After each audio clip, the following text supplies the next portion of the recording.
আসসালামু আলাইকুম, আমার নাম তাহমিদ আশরাফ নূর। আমি হচ্ছে বর্তমানে আমার এইচএসসি 2024, এরপরে এখন আমি আমার হায়ার স্টাডিজের জন্য বাহিরের দিকে এইম করছি।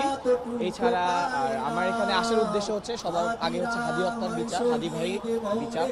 আমরা জানি যে ভাই 12 তারিখে গুলিবিদ্ধ হয় এবং 19 তারিখে শাহাদাত বরণ করেন, 21 তারিখে তার জানাজা হয়।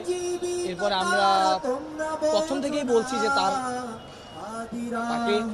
তাকে যারা হত্যা করেছে তাদের বিচার যেন খুবই দ্রুত করে, কিন্তু আমরা এর বিষয়ে সরকারের কোনো অগ্রগতি প্রথম থেকেই দেখতে পাচ্ছি না। তারা শুধু আমাদেরকে আশ্বাস দিয়ে যাচ্ছে। যেমন আমাদের পরশুদিন রাতে এখানে আমাদের ডিএমপি কমিশনার এবং হচ্ছে উপদেষ্টা, পরিবেশ মন্ত্রণালয়ের উপদেষ্টা আসছে। তারা আমাদেরকে আশ্বাস করে যে তারা হচ্ছে দিল্লি পুলিশের সাথে এই বিষয়ে কথা বলেছে, তারা হচ্ছে প্রেস কনফারেন্স করবে, তারা জানাবে। কিন্তু আমরা পরের দিনই দেখতে পাই যে তারা হচ্ছে একটা ভুয়া প্রোপাগান্ডা অনলাইনে ছড়ায় যে মেঘালয় পুলিশ 2 জনকে গ্রেফতার করেছে, যাদেরকে আসলে শুটার ফয়সাল বা খুনি ফয়সালকে যারা নিরাপদ ওখানে রেখেছে তাদেরকে গ্রেফতার করেছে। কিন্তু আসলে এরকম তথ্য ভুয়া।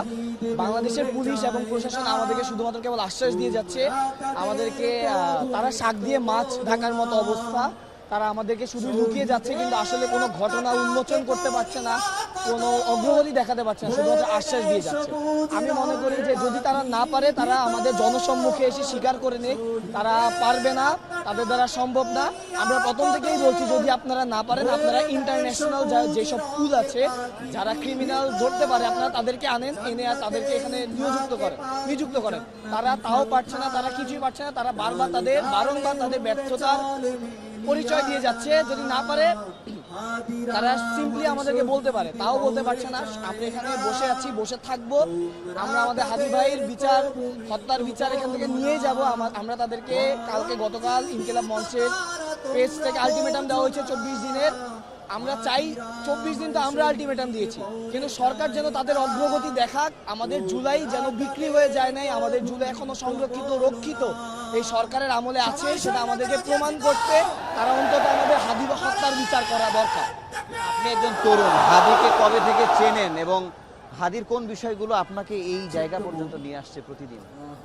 হাদি ভাইকে আমি সর্বপ্রথম যেই ভিডিওটা থেকে চেনা, যে উনি সর্বপ্রথম আওয়ামী লীগের বিরুদ্ধে যখন আসলে এটা সুশীল সমাজের বিরুদ্ধে গিয়ে উনি গালাগালি করেছিল মঞ্চে, ওইখান থেকে হাদি ভাইকে আসলে চেনা যে আসলে এই মানুষটা গালি দিল, কীভাবে গালি দিল। আমিও প্রথম থেকে আওয়ামী লীগ বিরোধী বা যাই বলে আমার সবসময় ইনসাফের পক্ষে, যেটা আমি কোনো আমিও কোনো দল করি না। তো ওইখান থেকে আমার হাদি ভাইকে সবসময় পছন্দ, যে উনি কোনো দল করেন না, ব্যক্তি স্বার্থ বাদে উনি দেশের স্বার্থ নিয়ে সবসময় কথা বলে। ওইখান থেকে আমার আসলে হাদি ভাইকে সবসময় পছন্দ। ওনার যে হচ্ছে সত্যি কথা বলতে পারে, যে স্পৃহা, যেটা সবার সামনে বলতে পারে, এটাই আমাকে সবচেয়ে বেশি উদ্বুদ্ধ করেছে। এবং তার ভিতরে যে ইনসাফের লড়াই করার যেই স্পিরিট, সেটা শুধুমাত্র আমি হাদি ভাইয়ের ভিতরে দেখতে পেরেছি, আরও কয়েকজনকে দেখতে পেরেছি। কিন্তু তাদের ভিতরে যে দলের যে তাদের নির্দিষ্ট বেড়া জাল, সেই বেড়া জালের থেকে বেরোয় তারা কখনোই ইনসাফের কথা বলতে পারে না। সেটা আমরা বাংলাদেশের যে কোনো ছাত্র দল, ছাত্র সংগঠনকে দেখতে পারি। আমি নাম না ধরে বলি, কিন্তু এটা আমরা সবাই জানি।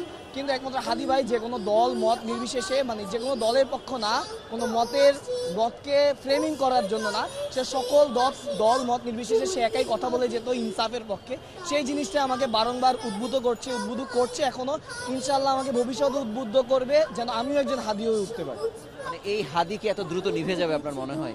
হাদির যে আলো জ্বালিয়ে গেছেন বা আগুন জ্বালিয়ে গেছেন বিক্ষোভে, আসলে আমরা মনে করছি হাদি একটা মোমবাতি, কিন্তু হাদি আসলে কোনো মোমবাতি না। হাদি একটা আগ্নেয়গিরি, যেটা কখনোই নিভবে না, যেটা আজীবন জ্বলতে থাকবে।